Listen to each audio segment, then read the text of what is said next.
Cybercriminalité.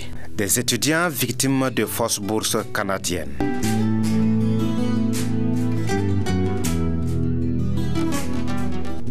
Tout est parti des informations rendues officielles par Campus numérique francophone CNF de Ouagadougou, un programme de l'agence universitaire francophone et faisant cas de nouvelles sessions à la demande de bourse d'études canadienne 2018-2019.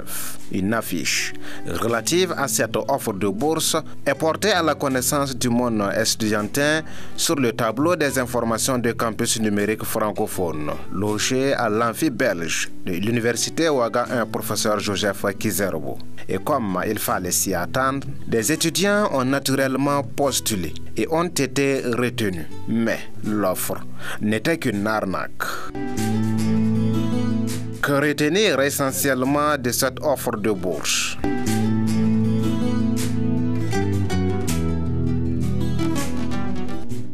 Des informations mises à la disposition des étudiants relatives à l'offre de bourse en question font état d'un appel à candidature pour 400 bourses d'études canadiennes au titre de l'année académique 2018-2019 au compte de l'université Laval.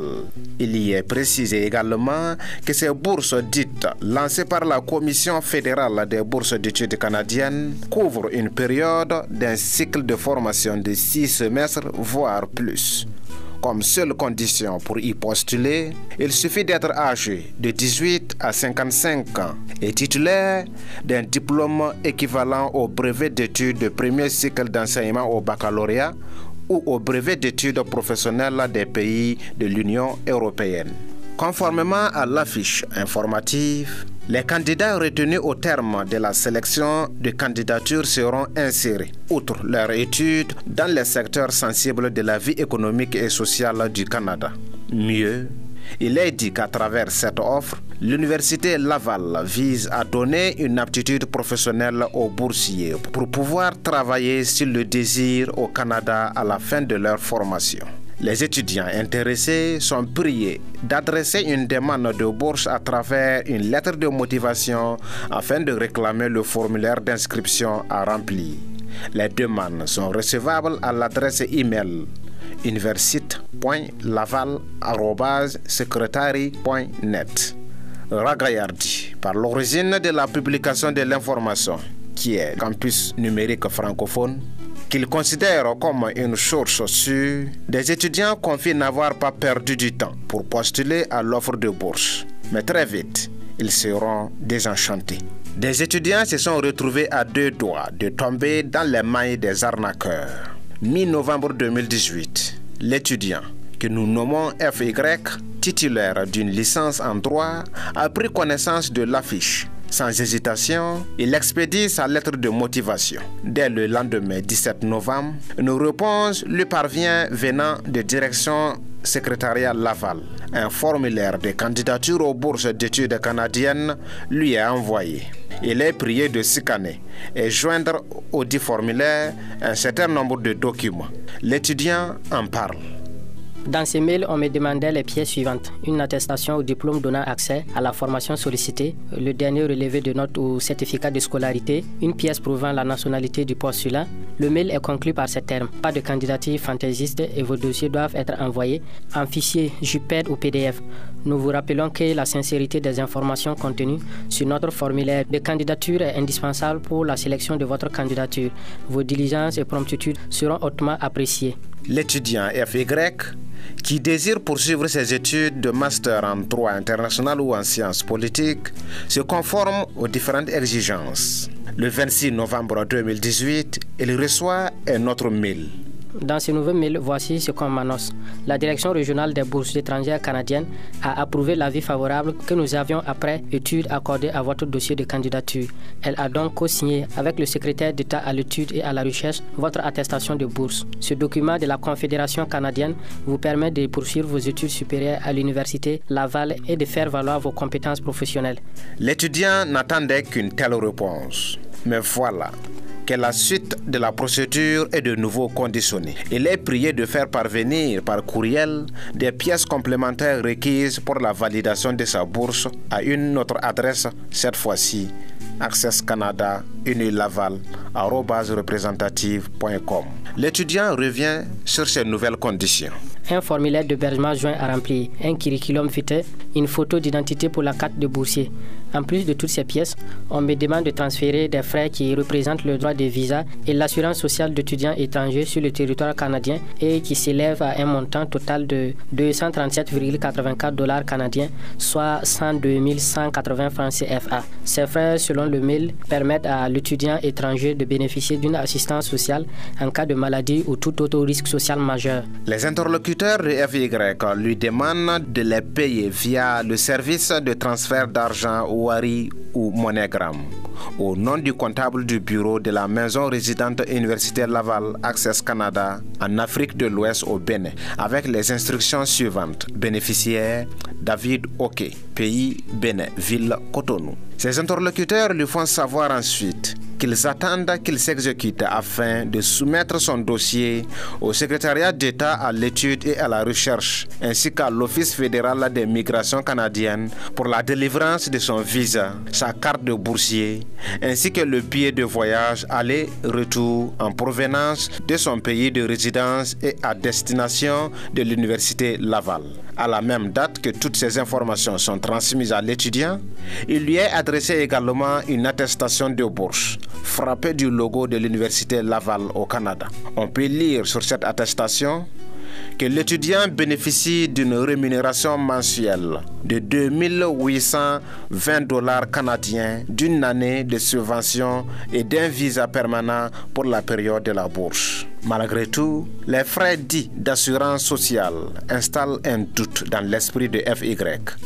Mais l'information venant de Campus Numérique, à qui il confie vouer une certaine confiance, l'étudiant dit qu'il n'était pas prêt à douter de la fiabilité de l'offre de bourse. Tout de même, il décide d'y retourner pour avoir le cœur net. Premier constat qu'il a trouvé suspect, l'affiche a été arrachée du tableau d'information de Campus Numérique. Ensuite, c'est un membre du personnel de l'agence qui lui confirmera que c'était une arnaque.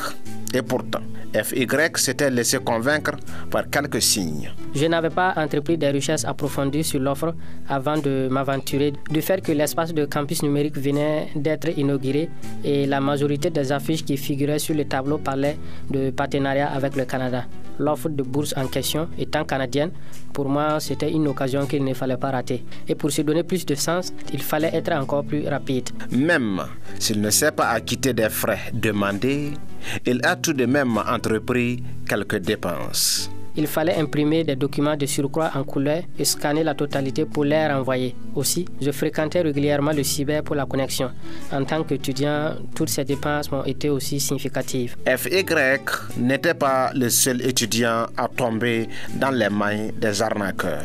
À l'en croire, n'eût été ces alertes, certains de ses camarades qui sont aussi attributaires d'attestation de bourse ont pu mobiliser les frais dits d'assurance sociale et étaient sur le point d'opérer les transactions.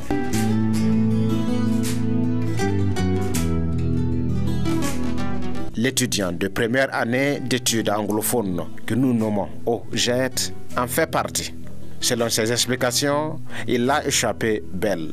Après m'avoir attribué l'attestation de bourse, on m'a réclamé des frais d'immigration que je dois envoyer au Bénin et ensuite scanner les reçus pour les envoyer au Canada. Je leur ai écrit un mail encore le 2 décembre 2018 pour leur demander pourquoi l'ambassade du Canada au Burkina, l'université de Ouagadougou ou le CIOSPB qui s'occupe des bourses au Burkina ne nous assistent pas dans les formalités. Cela fait plus d'une semaine et je n'ai pas eu de réponse jusqu'à présent. Je me suis dit directement que c'est pas clair, donc j'ai arrêté le processus. De son côté, Campus numérique francophone se dit aussi victime de la cybercriminalité.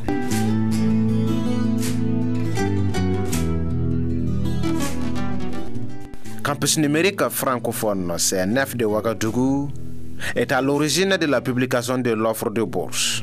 Le directeur Théophile Wangrawa explique comment l'offre leur est parvenue.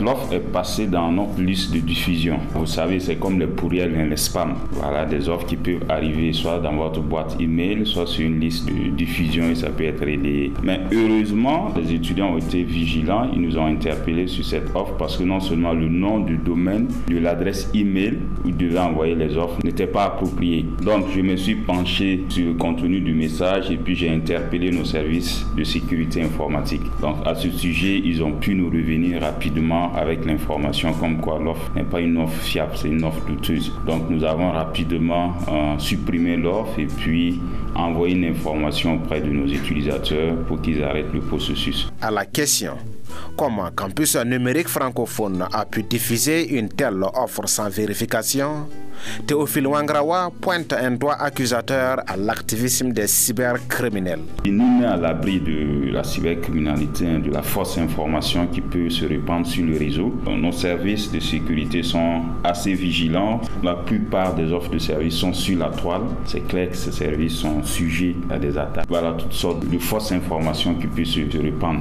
Donc il faut toujours revenir à la source. Autrement dit, il ne faut pas partir de cet exemple-là et pour se mettre à douter de l'information. Non, il faut se donner les moyens de vérifier la source, la crédibilité de l'information, ce qui est assez intéressant. Imaginez que vous ayez 190 universités où vous recevez fréquemment des offres. Donc la vérification, elle se fait déjà à un certain niveau. Les offres qui sont envoyées, comme je le disais, pour filtrer les offres qui arrivent dans notre liste de diffusion. Mais si il y a certaines informations inappropriées, certaines fausses informations qui passent, imaginez-vous combien d'informations nous recevons et sur 100, il y a peut-être une faille de sécurité à quelque part. Donc, parce que l'information, elle est très virale, elle se propage rapidement à un certain niveau, donc de telle sorte que le contrôle n'en est pas à 100%. Aussi, le directeur de CNF note n'avoir pas connaissance de cas de victimes. Nous avons été approchés au moment où certains doutaient parce qu'il fallait envoyer des paiements. Donc c'est comme je le disais, c'est des aspects qui vous interpellent. Nous n'avons pas eu de victimes. Autrement dit, nous n'avons pas eu d'apprenants qui ont envoyé des frais du dossier, qui ont payé des frais, non.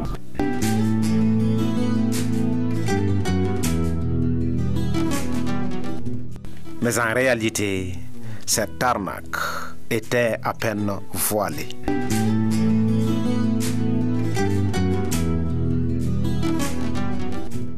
Un simple clic sur le net suffisait pour se rendre compte que l'offre était fausse. D'abord en envoyant un mail à l'Université Laval au Canada. Nous l'avons fait en envoyant une attestation d'un bénéficiaire pour authentification. En l'espace d'une quinzaine de minutes, c'est le bureau du recrutement étudiant de la dite université qui nous a répondu par courriel. On peut y lire ceci. Malheureusement, nous confirmons qu'il s'agit d'une fraude. De plus, la bourse dont il est fait mention dans la correspondance n'existe pas. Nous vous invitons à consulter les règles de vigilance en matière de bourse et d'admission émises par l'Université Laval pour vous éviter d'être victime d'individus mal intentionnés. Dans le 10 000, notre interlocuteur apporte autre précision. Il est important de noter qu'aucune personne ou aucun agent n'est autorisé à agir au nom de l'Université Laval en vous demandant de l'argent pour déposer une demande d'admission ou obtenir une bourse. De plus, toutes les communications par courriel que nous acheminons aux futurs étudiants se terminent par @ulaval.ca. Aucune autre adresse courriel n'est valide.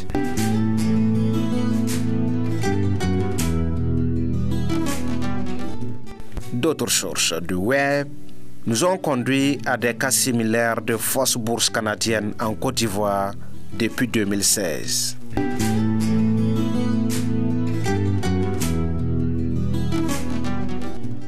Une recherche rapide sur le web nous révèle qu'en 2016, des Ivoiriens avaient aussi payé les frais d'arnaque similaires.